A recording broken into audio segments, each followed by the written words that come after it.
Since the very tentative temporary ceasefire has been announced between Israel and Hamas, as part of which the first set of hostages, three of them, all three women, were released from Hamas captivity in exchange for a number of Palestinian prisoners. The first phase of this ceasefire is expected to last 6 weeks, under which 30-odd Israeli hostages will be released, and of course 400-plus Palestinian prisoners will be released. But already questions are being asked on whether this will last the full 6-week term and then beyond. Joining me now is a very special guest. Reuven Azar is the Israeli ambassador to India. Thank you very much for joining us. Thank you, Zakka. It's great to be back. What is your assessment after the first couple of days and the first release of three hostages who were held in Hamas captivity? What is it looking like? Will this 6-week ceasefire last? We want them to last. This is an important junction. We worked very hard to get to this junction. And we want to make sure that all 33 hostages will be released.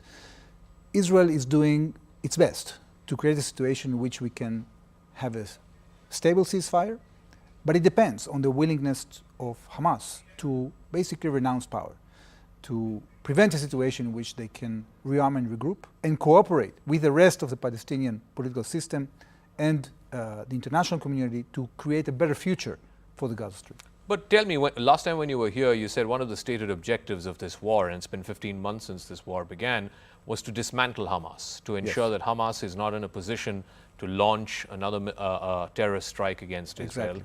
But from the pictures that we saw on Sunday, Hamas seemed to be out on the streets of Gaza. They were on their pickup trucks, they were on their motorcycles. It seems like they were conveying the message that they're very much in charge in Gaza. Well, they want to show the world that they are in charge. But what really happened in the last 15 months is that their missile factories were destroyed, that they no longer have the means to attack the heartland of Israel, that they cannot attack Israel and do another 7th of October because their military capabilities as an organized military group were decimated. Yes, they've been hiding behind civilians without their uniform, and once the ceasefire started, some of them just took uniform and went out. So you saw them in the streets. It is right also that Israel didn't conquer the Gaza Strip. We didn't mean in the first place to take control of the entire 2 million civilian population. And that's why Hamas can still go around showing force. But it doesn't mean that they have the power to attack Israel at this point. So we have to strike a balance between our will to get our hostages alive and our fight against Hamas. That's why we were very stubborn. And actually, since May, we've been negotiating this first phase. And we were stubborn not to allow Hamas to go back to the border area with Egypt. We were stubborn to be able to renew hostilities if Hamas doesn't continue cooperating with us on the release of the hostages. And we are stubborn in having our aims as the Israeli cabinet defined them, to both bring the hostages and to create a situation in which Hamas is no longer a threat. So in other words, you are okay with Hamas continuing to be the sole power structure in Gaza even after this war continues? No, of course not. Because then the question can be asked, what have you then achieved in these last 15 months? Well, we have achieved, as I said, a decimation of their capability to create destruction inside Israel. But when it comes to the future of Gaza, this is going to be dealt with in the second and third phases. If Hamas wants to continue being the sole power in the Gaza Strip, it means that we are going to get back to war. We want to prevent that. So Hamas has to realize that they have been defeated. And if they refuse to accept that, then they are going to continue to suffer. So we cannot accept a situation in which Hamas is legitimized as the power in control in the Gaza Strip, because the meaning of that is that they will be able to rearm and regroup, and actually they are going to prevent many countries that do not want to work with the terrorist organization from investing in the reconstruction of the Gaza Strip. Yesterday, President Donald Trump was asked about the ceasefire, and he said, and I quote, "That's not our war, it's their war. I'm not confident, but it seems like Hamas has been weakened." How do you speak to what the president has said? I think you have to take it at face value. Hamas has been weakened. This is not America's war. Israel will have to fight it. And he's not very sure because, this is a temporary ceasefire, and we have to see whether Hamas wants to renounce power or they want to remain in power. Do you share his lack of confidence in the ceasefire not lasting? Of course, because, look, we want to give peace a chance. We want to create a situation in which the ceasefire continues.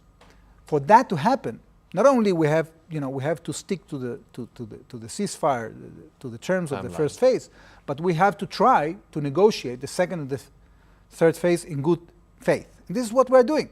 But it doesn't mean we're going to accept a situation in which Hamas stays in power. The second part of the ceasefire involves Israel withdrawing militarily from those places in Gaza which it had moved into post the 7th of October. And many are saying Israel will not do that. In fact, your own, the ruling coalition partners, one of them has pulled out of the coalition, the other one is threatening to pull out of the coalition. So politically, does the Israeli Prime Minister have the elbow room to go into stage 2 of this ceasefire, which involves Israel withdrawing? Well, it depends on the conditions. Look, it's very simple here. There is consensus, if there is consensus on anything in Israel, inside the coalition, outside the coalition, is that we cannot allow ourselves to live in a situation in which Hamas controls the Gaza Strip. Because the meaning of that is that we're going to have another 7th of October. So I think President Trump is true to be pessimistic. The fact that we are pessimistic is not going to prevent us from trying, at least trying, to get this ceasefire going on. So from what you saw over the weekend, what gives you hope that Hamas will not be in control of Gaza post this war? Well, we have to lean upon our capabilities, about Israel's capabilities to affect reality. What we've reached so far is a situation that not only we have decimated their military capabilities to the extent that they cannot attack us inside Israel, we have also reached a ceasefire under our conditions, under conditions that allow us to go back to fighting if Hamas refuses to relinquish power. How do you speak to the criticism that this was a hurriedly put together temporary ceasefire because President Trump had warned that there would be hell to pay if there is no deal before his inauguration, and this was just put together just to please him? Well, give him a headline before his swearing in. I think this is untrue on several dimensions. The first dimension is that we are negotiating this path since May. Mm-hmm. Okay, so we already have put our proposal there. It was there. Second is that the outgoing administration was working with the incoming administration, and I think personally that the fact that Trump made his menace influenced the decision-making inside Hamas, because they understood that if they refuse to cooperate with this path that we have put forward together with the international community, the price that we'll pay is a dear price. They don't want to pay it, and that's why they compromised on something they didn't want. Which is releasing the hostages? Which is agreeing to the fact that Israel remains inside the Gaza Strip despite the ceasefire,